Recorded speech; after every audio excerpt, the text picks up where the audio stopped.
right here. I feel like I need someone else to... See, I can see myself in the camera. I need someone else here. Alright. Hey guys, thanks for tuning in to Having a Chat. Now, this week, I was lucky enough to have a chat with Neroli Meadows from Fox Footy. Now, Neroli, originally from Perth, she moved over to New South Wales after working at Channel 7 in Perth for a few years. She didn't have a job, and she's just like, yep, I'm good enough to get myself over there and get a job. So, very ambitious. Hopefully, she goes on to bigger and better things than talking to me, because that's not really anything to claim. So she's at Fox Footy at the moment, and yeah, here's my chat with Neroli Meadows. So you're originally from WA, were you always a sports fanatic growing up? Yeah, absolutely. I'm from country WA, two big brothers, so always loved sport, always played sport, played soccer with the boys, netball, basketball. Mad sports fan. When you were growing up at school, was sports, journalism and journalism in general something you always wanted to do? I reckon I was about 14 when I worked out that I wasn't going to grow any taller and I wasn't going to get any better. Yeah. I had all the head and heart, but that was it. So I wasn't going to play sport professionally. Yeah. And that's when I decided I wanted to be Joanna Griggs. Right, okay. So I said about it. I said, Mum, this is what I want to do. Right, okay. Before that, I was going to be a professional sportsman and do a bit of psychology on the side, which is what my mum did. Right, okay. So are you trying to make your way to the next Better Homes and Gardens with Yeah, that's next. This is just a stop off. Yeah. Now, one of your brothers is an actor, another has represented Australian hockey. Were you and your brothers quite competitive growing up? That's an interesting one. I don't think I was competitive with them per se, but I always pitted them up against each other as who was my number one brother, which you could always do, whereas I was always the number one sister. Definitely at school, if they got a total in an exam, then I definitely wanted to beat them. Yeah, okay. Like I got a better score in acting than my brother did, which I hold against him. Yeah, as you should. Now, you completed a journalism degree at Curtin University in WA, as well as diploma in broadcasting at Western Australian Academy of Performing Arts. Mm-hmm. How important was it for you to get your diploma and add like an extra string to your bow, not just your degree? Yeah, definitely, it was huge. So, because the degree at Curtin was great, but as far as becoming a broadcaster and the voice training and on-camera experience, to be able to hone in on that, because I always knew that I wanted to do TV and radio as well, but TV, I love the audio visual, I love writing to pictures and all that sort of thing.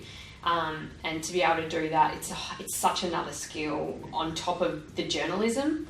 So it was huge for me to be able to do that. And Whoppers, yeah, it's great. And you get access to really good quality professionals, true professionals who have worked in the field, and one-on-one access. So it was worthwhile. So do you think stepping into the career that you have so far, you've been given a head start, I guess, against other people with the knowledge and training you got from your diploma? What I can say is that most people who do that diploma get employed, and there's so many, particularly at Fox Sports, there's a whole heap of them that did the same diploma that I did, either my year or below or above. Yeah, it's really good, because I think one of the greatest things is Jo McManus, who works there, she gets people experience, like she gets people work experience opportunities, and from there it's up to you whether you take it. Okay. But to get your foot in the door is huge. Yeah. Now, what sort, you talk about foot in the door, what sort of jobs and opportunities and stuff did you seek out while you were at uni? I did radio, I did sports producing for 6PR in WA. Yeah. I did some stuff at Channel 7, which is where I ended up getting a job there. Mm-hmm. And also Adam Papalia, who also works for Fox Sports, and calls for 6PR, calls footy. He and I decided we'd do a podcast, which this was 10 years ago now, or 9 years ago, God, I'm old, when podcasts didn't really exist in popular culture in Australia. Yeah. And we did a podcast called The Monday Waffle, and basically used the equipment that we had, and then went out to waffle games, and he would call and I'd ask questions, and you know, we'd do that, and so that was pretty great, and that's still actually going with the course as well, which is good. Oh, that's for the really waffle. cool. Yeah, so that's kind of cool. So stuff like that we tried to do as much practical stuff as possible. Okay. Now you mentioned your first media job was at 6PR. How did that come about? Was that just you saw it online, you applied, or did you know people and? No, it wasn't a job. It was just work experience, and I just went in there every week. I basically just asked them if I could come in, and then through that I got to know Adrian Barrett, who was one of the presenters, and he worked at Channel 7. So when a job came up at Channel 7, he was able to put me forward for that. So I've never really got a job because I knew someone per se, but it's because they had worked with me and had put my name forward. So one of those really. Now, you spent 4 years at the 7 Network in Perth. How much did your skill and expertise grow in the 4 years that you were there? I know that's kind of hard to measure, but do you think having the one job for like a decent amount of time helped you skills and stuff develop? I was really lucky because a lot of people have to go back to the country. I just happened to get an opportunity, and I was working with Adrian Barrett, Chris Mainwaring, Basil Zemplis, Chris Young, and each of them was really good at a particular thing. Barra was all about his enthusiasm. Baz was he's very witty, and everyone knows him from his footy calling, but he's very witty and clever. Chris Young is still, I think, the best writer I've come across. So I was really lucky in that I was much younger than all of them and got to sort of hone in on what they were good at and pick at that and become better at it myself. So it definitely helped me heaps to be able to have the 4 years there and be so less experienced, because I think a lot of the times now you come through and everyone's a similar age or a similar experience, and it's harder to learn from people who have been in the industry for a while. So after the 7 Network, you moved to Fox Sports in Sydney. What was it like making the move from Perth over to Sydney? Now off camera you've just mentioned that you didn't have a job lined up. So how was that? Just quit your job and moved to Sydney? Yeah, so I just decided to back myself really. I sort of got to a point in Perth, I just wanted to give it a crack in a bigger city.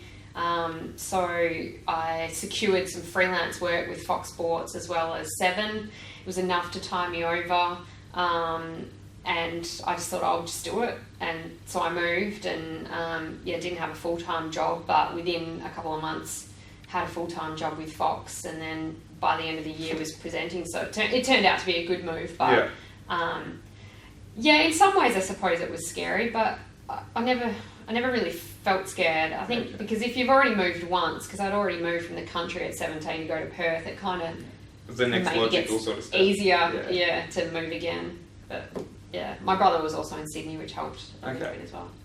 How much fun is it working in the Fox Footy office? Like, obviously, that's your job, you work. Working in any sports office is fun. And it's very different from working at 7 in Perth, where you were very much in a newsroom and you were the sports department. And it's still fun, but when you're just completely surrounded by sports fans, there are so many ridiculous debates, and it's exactly as you would think it is. It's basically like being at the pub and chatting, and some people just get over the top and gets into rows and all this sort of stuff, and clearly there's not as many females around and stuff like that. So it's definitely a very different working environment to be in, but it's fun. Of course it is full on as well, and there's deadlines and there's egos and all that sort of stuff, but it's good fun. You're working in sport.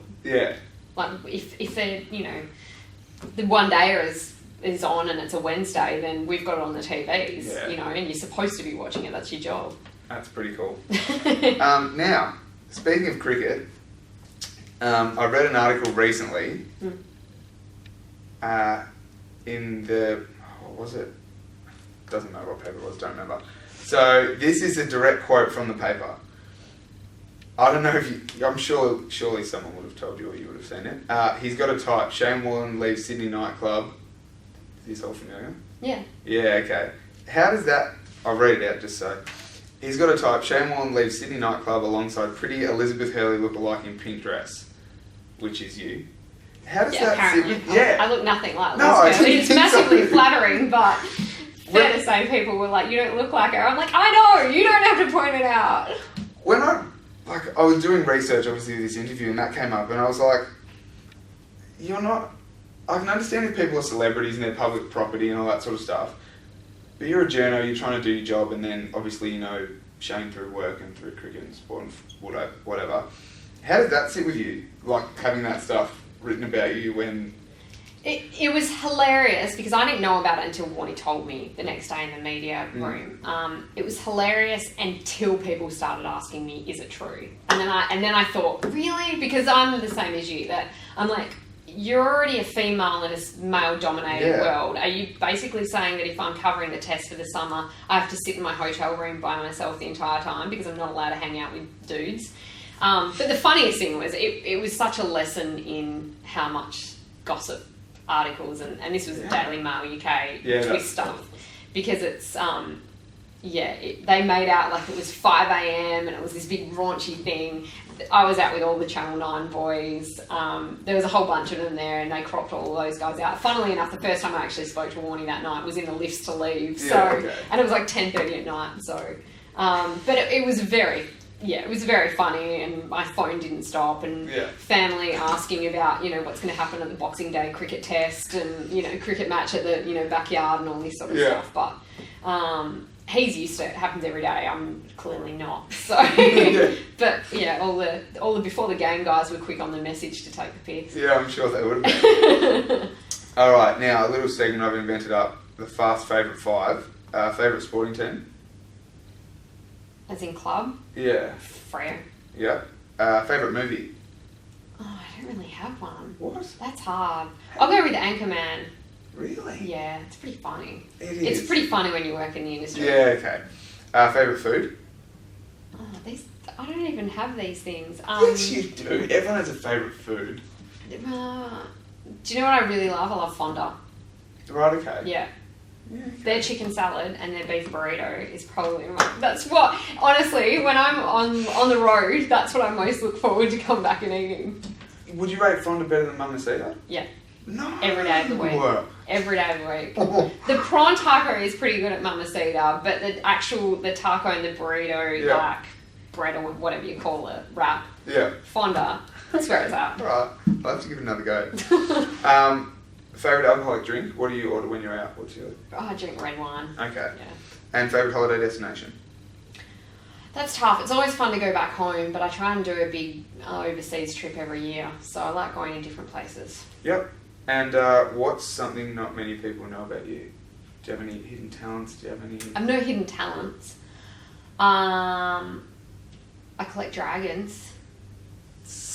Can you elaborate on that at all? No, I always like little dragon figurines, yeah, cool. So people just started buying them for me from everywhere they went. So I've got them from all around the world, but I left them back in Perth when I moved over east, so I've only got a handful of them with me at the moment. Okay. And last question.